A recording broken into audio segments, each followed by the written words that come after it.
आज़ाद digital के साथ मैं हूं इमरान वसीम। आज 6 नवंबर है, दिन है जुमेरात का और साल 2025। 27वीं आईनी तरमीम पे हम बात करेंगे कि 27वीं आईनी तरमीम को लेकर आर्टिकल 243 में मुमकिना तौर पे क्या बड़ी तब्दीली होने जा रही है, और इसके साथ साथ जो 27वीं आईनी तरमीम में कॉन्स्टिट्यूशनल अदालत के जो क़याम का प्रपोजल है, अदालत का सरबराह कौन होगा। आज एक नया नाम डिस्कस हो रहा है। वो नया नाम क्या है, किसके नाम का कोरा निकल सकता है, उस पर भी आगे चल के हम बात करेंगे। लेकिन प्रोग्राम का आगाज़ हम करेंगे अदलिया से जुड़ी दो बड़ी अहम खबरों से। आज पाकिस्तान तहरीक इंसाफ का ये शिकवा रहा है कि बानी तहरीक इंसाफ इमरान खान के साथ मुलाकात नहीं करवाई जाती। आज भी आप के सामने है कि जुमेरात का दिन है, मंगल और जुमेरात का दिन बानी तहरीक इंसाफ इमरान खान के साथ मुलाकात का दिन होता है।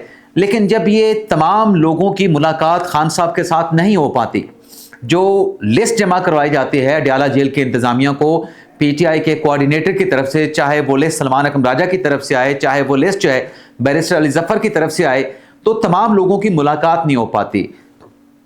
मंगल के दिन भी हमने ये देखा कि उस्मा खान साहबा की मुलाकात हुई और उस्मा खान का नाम जो है, जो लिस्ट जमा हुई थी अडयाला जेल के इंतज़ामिया को जो दी गई थी, उसमें उस्मा खान का नाम नहीं था।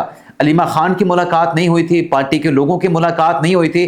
तो जब ये मुलाकातें नहीं होती ना, तो पाकिस्तान तहरीक इंसाफ की तरफ से बयानिया ये बनाया जाता है कि देखें, अदालत का जो ऑर्डर है, इस्लामाबाद हाई कोर्ट के लार्जर बेंच ने जो मार्च 2025 में ऑर्डर किया था कि बानी तहरीक इंसाफ इमरान खान के साथ जो मुलाकातें हैं, उन मुलाकातों को स्ट्रीमलाइन किया जाए। तो पीटीआई ये कहती है, राजा साहब ये कहते हैं, इमरान खान साहब की बहनें ये कहती हैं, और बाकी पीटीआई की क्यादत ये कहती है कि देखें, अदालत का जो ऑर्डर है, अदालत के ऑर्डर की तौहीन की जा रही है, अदालत के ऑर्डर की अदूली की जा रही है। तो लिहाजा इस पर तौहीन अदालत की कार्रवाई होनी चाहिए। लेकिन इसी के पैरेलल वो उर्दू की एक मिसाल है कि दूसरों को नसीहत और ख़ुद मियाँ फसीहत, यानी दूसरों को ये ताने देना कि आप अदालती ऑर्डर पे जो है अमल दरामद नहीं कर रहे, लेकिन पाकिस्तान तहरीक इंसाफ खुद क्या कर रही है। जो असल खबर है, अलीमा खान साहबा के खिलाफ 26 नवंबर के एहतजाज से मुतल्लिक जो आज एटीसी अदालत रावलपिंडी में समाअत हुई है, सातवीं मरतबा ना अलीमा खान साहबा पेश हुई हैं, ना उनकी लीगल टीम पेश हुई है, और 8वीं मरतबा अदालत ने अलीमा खान साहबा का जो है वो अरेस्ट वारंट जारी कर दिया है। यानी एक तरफ आप ये कहते हैं कि अदालतों का हुक्म नहीं माना जाता, आप मासूम बनते हैं, आप हमदर्दियां समेटने की कोशिश करते हैं, दूसरी तरफ जो आप दूसरों पे इल्ज़ाम लगा रहे होते हैं कि अदालती हुक्म की अदूली की जा रही है, तो अलीमा खान साहबा खुद क्या कर रही हैं। अलीमा खान साहबा खुद भी तो हुक्म अदूली कर रही हैं। 7 मरतबा नोटिस हुआ है, अदालत ने कोई सज़ा तो नहीं सुनानी, अदालत में आपने अपनी हाजिरी को यकीनी बनाना है। तो आज अदालत ने, एटीसी अदालत पिंडी ने अलीमा खान साहबा के खिलाफ जो फैसला कुन कार्रवाई है उसका आगाज़ कर दिया है। एक तो जो उनके बैंक अकाउंट से मुतल्लिक जो रिपोर्ट पेश की गई, उसमें यह बताया गया है कि 12 अकाउंट हैं अलीमा आपा के, और उनमें एक अकाउंट में 1 करोड़ और 24 लाख रुपए की रकम मौजूद है। और ये जो रिपोर्ट जमा हुई है उनके अकाउंट से मुतल्लिक, जिन्हें फ्रीज किया जा चुका है, 2 बैंक के मैनेजर्स की तरफ से अदालती हुक्म की, मतलब अदालती हुक्म पर अमल दरामद में जो है वो ताखीर की गई, जिस पर आज अदालत ने उनके खिलाफ तौहीन अदालत की कार्रवाई का फैसला किया है। ना सिर्फ तौहीन अदालत की कार्रवाई का फैसला किया है, बल्कि उन बैंक्स के जो मैनेजर्स हैं उनकी गिरफ्तारी का ऑर्डर भी जारी कर दिया है। और इसके साथ साथ अलीमा आपा की जो एक कंपनी SCCP में रजिस्टर्ड है, उस कंपनी से मुतल्लिक भी जो रिकॉर्ड है, वो प्रोसिक्यूटर के इस्तदा करने पे अदालत ने आइंदा तारीख जो कि 10 नवंबर की डाली गई है, अलीमा खान साहबा की कंपनी का जो रिकॉर्ड है वो भी सिक्योरिटी एक्सचेंज कंपनी कमीशन से जो है आइंदा समाअत पे तलब कर लिया गया है। तो ये जो कार्रवाई को अवॉइड करना चाहती हैं अलीमा खान साहबा, जो कि मुझे ऐसा लगता है कि ज़्यादा अरसा अवॉइड नहीं कर पाएंगी, अल्टीमेटली उनको अदालत में पेश होना पड़ेगा। लेकिन अदालत ने उनको इश्तिहारी करार देने की कार्रवाई, बल्कि उसमें यह डेवलपमेंट भी हुई है आज की अदालती कार्रवाई में कि अलीमा आपा की जो प्रॉपर्टीज़ हैं, उनकी प्रॉपर्टीज़ का रिकॉर्ड भी अदालत ने पंजाब हुकूमत से तलब कर लिया है। वो भी बाकी सरकार अटैच हो सकते हैं। तो अल्टीमेटली अलीमा साहबा को जो है अदालत में पेश ही होना पड़ेगा। लेकिन क्यों हाजिर नहीं हो रही? कोई ऐसी कार्रवाई इस स्टेज पे पहुंची नहीं है जहां उनको किसी फैसले का डर हो, कन्विक्शन का डर हो, लेकिन वह अदालत में पेश नहीं हो रही। इसी तरीका का रद्द अमल जो है, या इसी तरीके का जो बिहेवियर है, वो अली मीन गंडापुर साहब ने भी अडॉप्ट कर रखा है। अब गंडापुर साहब के खिलाफ 2 केस हैं। एक केस तो असला बरामदगी और शराब बरामदगी का है, उसमें भी उनके अरेस्ट वारंट जारी हो चुके हैं। एक दूसरा उनके खिलाफ केस है ऑडियो लीक का। अब ऑडियो लीक केस में अली मीन गंडापुर साहब पे फर्द जुर्म लगना थी। आज अदालत ने उनको समन कर रखा था, लेकिन वो पेश नहीं हुए, ना वो पेश हुए ना उनके वकील पेश हुए। इससे पहले अली मीन गंडापुर साहब जब भी इस्लामाबाद में डिस्ट्रिक्ट कोर्ट में उनके केसेस लगते थे तो उनके वकील राजा ज़हुरुल हसन पेश होकर ये बताते थे कि एक सूबे के वज़ीर आला हैं, उनकी मसरूफियात हैं, नहीं पेश हो सकते, एक और तारीख दे दें, एक और मोहलत दे दें। अब तो गंडापुर साहब खैबर पख्तूनख्वा के वज़ीर आला भी नहीं रहे, बल्कि वज़ीर आला के ओहदे से हटने के बाद ऐसा लगता है कि जैसे गंडापुर साहब तो मंज़र आम से गायब ही हो गए। तो आज इस केस में भी अदालत ने जहां फर्द जुर्म की कार्रवाई आगे नहीं बढ़ सकी, गंडापुर साहब के अरेस्ट वारंट जारी कर दिए हैं और साथ में कहा है कि गिरफ्तार करके गंडापुर साहब को पेश किया जाए। अब नाज़रीन 27वीं आईनी तरमीम की बात कर लेते हैं। 27वीं आईनी तरमीम से मुतल्लिक नाज़रीन एक तो आज वज़ीर आज़म शहबाज शरीफ साहब ने पीपल्स पार्टी के डेलीगेशन के साथ मुलाकात की है, MKM के डेलीगेशन के साथ मुलाकात की है। आज पीपल्स पार्टी की अपनी सेंट्रल जो एग्जीक्यूटिव कमेटी है, मरकजी मजलिस आमला है, उसका इजलास भी होना है। वहीं कल ये जो 27वीं आईनी तरमीम है इसे पार्लियामेंट में सेनेट के अवान में पेश किए जाने का इम्कान मौजूद है। ये आज तक की जो इतलात हैं वो मैं आपकी खिदमत में पेश कर रहा हूँ। पाकिस्तान में पॉलिटिकल कैनवस के हवाले से जब सूरत हाल इस तरह की बन जाए कि हैपनिंग बड़ी तेज़ी के साथ हो रही हो, तो किसी वक्त भी जो कही गई बात है, जो डिटेल्स होती हैं उसमें 180 डिग्री का जो है वो उसमें कोई चेंज सामने आ सकता है। तो आज तक की इतलात तो ये है कि जो 27वीं आईनी तरमीम का मसवदा है उसको फाइनल कर लिया जाएगा।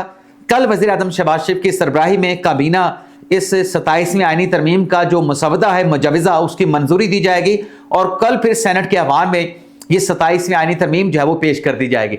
अब इसमें नाज़रीन जो सवाल आ रहा है या जो सवाल पूछा जा रहा है कि आईनी अदालत का सरबराह कौन बनेगा, तो अब नाज़रीन जहां मुख्तलिफ नाम सामने आ रहे थे कि जस्टिस अमीनुद्दीन खान साहब सरबराह हो सकते हैं, वहीं जस्टिस याहिया फरीद साहब का नाम भी जो है वो खारिज अज़ इम्कान करार नहीं दिया जा रहा था। लेकिन आज मेरी कुछ हुकूमत से जुड़े लोगों से मुलाकात हुई है और उनकी बातों से जो मैंने उनसे पूछा है, डायरेक्टली मैंने ये नहीं पूछा कि सरबराह कौन बनेगा, ज़ाहिर सी बात है अगर ये सवाल पूछता तो उसका जवाब नहीं आना था। तो मैंने उनसे कहा कि चूँकि आप इक़्तिदार के कॉरिडोर्स में आप मौजूद होते हैं, आपका बड़ा करीबी लिंक होता है, राब्ता होता है, तो आपकी राय क्या है, आपका गेस वर्क क्या है, आप क्या कहते हैं कि आईनी अदालत का कौन सरबराह हो सकता है। तो 2 से 3 लोगों के साथ मेरी जो बात हुई है उससे मुझे ये पता चला है कि कोई जो सरबराह आईनी अदालत का बनेगा वो कोई रिटायर्ड जज भी बन सकता है। और जब रिटायर्ड जज की बात आती है, बल्कि एक बंदे ने तो ये मुझे बताया है कि आईनी तरमीम में शायद सरबराह के लिए या जजेस तैनात करने के लिए ये प्रोविजन भी शायद शामिल की जाए कि जो सुप्रीम कोर्ट से 2 साल में जो 2 साल गुजरे हैं, इस दौरान जो सुप्रीम कोर्ट के जजेस रिटायर हुए हैं वो भी आईनी अदालत के जज बन सकते हैं। तो मेरी नज़र जो पड़ती है वो फिर काजी फायद साहब पे बढ़ती है कि मुमकिन तौर पे जस्टिस काजी फायद साहब भी आईनी अदालत के सरबराह बन सकते हैं। लेकिन डिपेंड करेगा हुकूमत का इरादा हो भी, क्या काजी फायद साहब अगर उनको हुकूमत आईनी अदालत का सरबराह बनाने का फैसला करती है, क्या काजी फायद साहब ये मनसब एक्सेप्ट करेंगे? क्योंकि माजी में जब 26वीं आईनी तरमीम की बात हो रही थी उस वक्त काजी फायद साहब ने एक्सटेंशन लेने से इनकार कर दिया था। शायद वो एक्सटेंशन को गलत समझते हो, यहाँ पे नई तैनाती है और शायद नई तैनाती को वो एक्सेप्ट कर लें। तो ये भी एक पॉसिबिलिटी है कि आईनी अदालत का सरबराह जहाँ जस्टिस अमीनुद्दीन खान साहब का नाम आ रहा है, जहाँ जस्टिस याहिया फरीद साहब का नाम आ रहा है, वहाँ कहीं ना कहीं साबिक चीफ जस्टिस पाकिस्तान जस्टिस काजी फायद साहब का नाम भी जो है वो ज़ेर गर्दिश है। इसी तरीके से जो आर्टिकल 243 में तरमीम होनी है, आर्टिकल 243 से मुतल्लिक जो कहा जा रहा है कि फील्ड मार्शल का जो ओहदा है उसको जो है इसमें आईनी तोहफ़्फ़ दिया जा सकता है। लेकिन फील्ड मार्शल का ओहदा तो ऑलरेडी जो लोग ये प्रोपेगेंडा करते हैं कि ये कोई नया ओहदा क्रिएट करके जनरल आसिम मुनीर साहब को जो है वो तफवीज़ कर दिया गया है, ये तो आर्मी एक्ट में पहले से मौजूद था। कोई नया ओहदा मार का हक में कामयाबी के बाद, भारत को शिकस्त देने के बाद ये तख्लीक नहीं किया गया था, ऑलरेडी ये आर्मी एक्ट में मौजूद था। लेकिन अगर आप ये देखें कि जो फील्ड जनरल आसिम मुनीर साहब हैं उनकी मियाद 2027 तक है, नवंबर 2027 तक। तो ये बात भी वाज़ेह होती है कि आर्टिकल 243 में जो तरमीम है उसका ताल्लुक जो है वो एक्सटेंशन के साथ नहीं है। तो एक जो बात जो मैंने पहले भी की है कि फील्ड मार्शल के ओहदे को आईनी तहफ़्फ़ुज़ भी मिल सकता है, वो पहले आर्मी एक्ट में शामिल है। लेकिन उसमें दूसरा जो डेजिग्नेशन डिस्कस हो रहा था वो कमांडर इन चीफ का था। यानी कमांडर इन चीफ से मुतल्लिक जो प्रपोजल है वो उसकी जो डिटेल्स हैं वो ये सामने आती हैं कि आपका आर्मी चीफ भी होगा, आपका एयर चीफ भी होगा, आपका नेवल चीफ भी होगा, लेकिन तीनों मुसल्लह अफवाज में कोऑर्डिनेशन के लिए, हम आहंगी के लिए, फैसला साजी में बेहतरी के लिए اور کسی بھی جارحیت کا بر وقت اور منہ توڑ جواب دینے کے لیے ان تینوں مسلح افواج کے اوپر بھی کوئی عہدہ ہونا چاہیے، مناظر کمانڈر ان چیف کا ہو سکتا ہے۔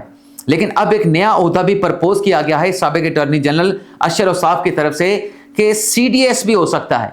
اب یہ سی ڈی ایس کیا چیز ہے، کس بلا کا نام ہے، کس ٹرم کا نام ہے؟